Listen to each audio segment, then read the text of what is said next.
Welcome to the Line Change. I'm your host, Tyler, and in this video, we're going to be going over a Canucks news summary from Canucks news summaries over on Twitter. They broke down, or they rather recapped Halford Brough and Rick Dhaliwal making an appearance on the show and talking about Rick Tocchet, Tom Willander, Brock Besser, Lekramaki. They talk a little bit about Pius Suter, Derek Forbort, and also the World Hockey Championships. But for this video, we're going to focus on Rick Tocchet. As you can tell by the title of this video, we're going to be posing the question of, is Francesco Aquilini, the owner of the Canucks, delaying this signing of Rick Tocchet? Now, if you managed to catch my Rick Tocchet video, about his signing perhaps being imminent, you can find that right here, by the way. It's looking like there's nothing to report. Nothing is imminent. And that the Canucks and Rick Tocchet have been negotiating all week. Rick Tocchet, they also mentioned on Halford Brough that Rick Tocchet hasn't walked away, so he's working to find a way to stay. There's no deadline for Rick Tocchet re-signing with the team or signing a new contract. Right now, there's work to be done. It won't be cheap either. I'm not sure. I didn't actually watch Halford Brough, but I'm just going by this recap. It says, won't be cheap. We'll have to be uncomfortable with the contract. I'm not sure if they're referring to the Canucks being uncomfortable or Rick Tocchet. Let me know in the comments which one that is. Him returning to Vancouver has nothing to do with the negotiations. He was always going to come back after a 5-day vacation, having gone back to Las Vegas. Maybe Tocchet is concerned about Hughes leaving in 2 years, and he signs a long-term contract. They're not hearing that Elias Pettersson is playing a role in Tocchet's decision. Dhaliwal also mentioned on Halford Brough that he can see the Rangers, Flyers, and Ducks going hard after Rick Tocchet. Tocchet wants to be one of the highest paid coaches in the league, and he very well should be, considering he is a Jack Adams award-winning coach. I don't think he's going to get to the level of Mike Sullivan, though. Other players apart from Hughes absolutely love him. Myers raves about Tocchet and Adam Foote. Defensemen around the league love Foote as well. If Tocchet does leave, they'll likely lose Adam Foote and Sergei Gonchar as well. Right now, Rick Tocchet is paid $2.75 million, and that is likely to climb to $4 million plus. And then this is where we get into the whole stuff with Aquilini. It says here, owner doesn't want to spend the cap and also pay coaches, which doesn't really make a whole lot of sense to me. I mean, the cap's going up.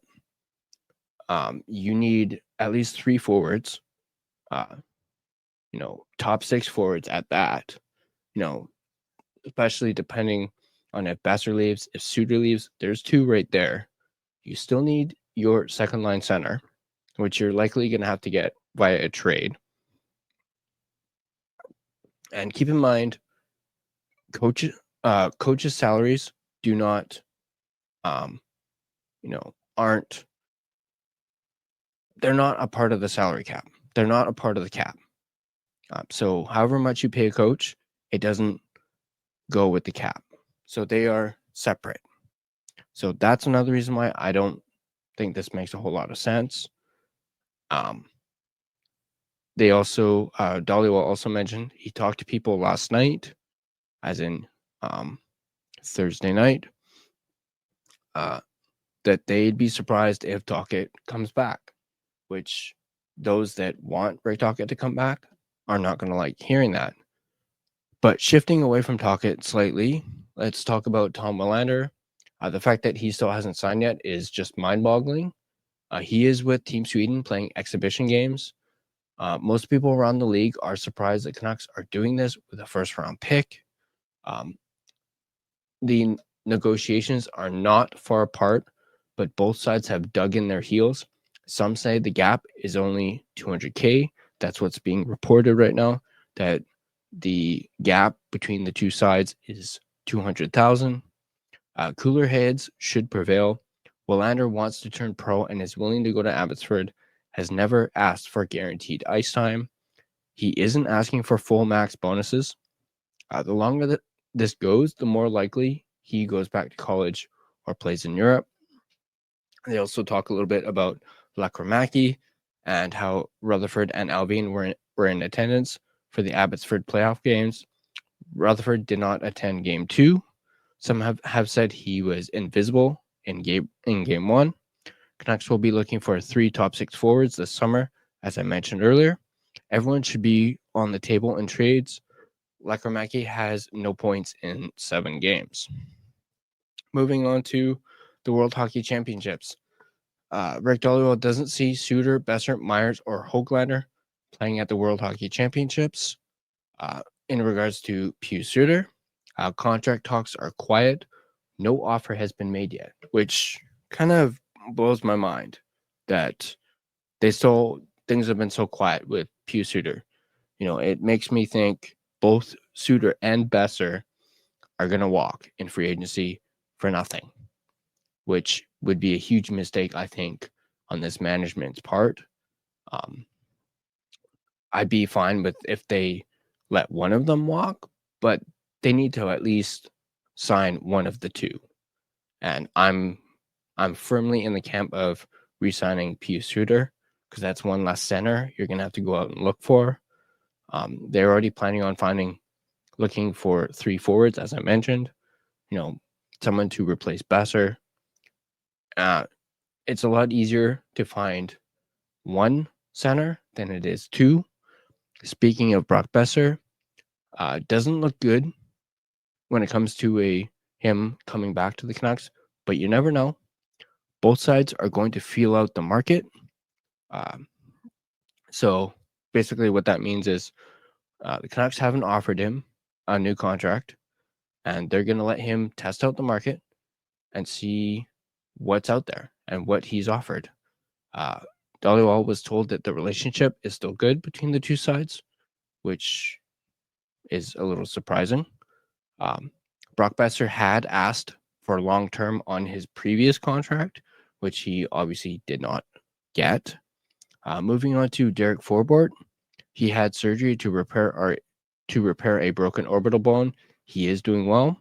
The Canucks like Forbort a lot. They want to keep him. Talks have taken place and would like to bring him back. There were interest from teams for Forbort at the trade deadline. And that's going to do it for that summary. I'm going to quickly go into my sponsor read, and then we'll go from there.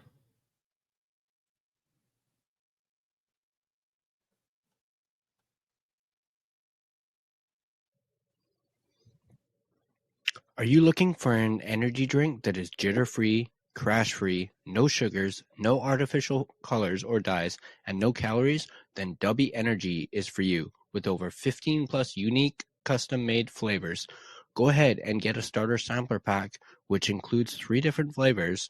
Use code TheLineChange to get 10% off your next purchase. Dubby Energy, your taste buds' favorite energy drink. All right.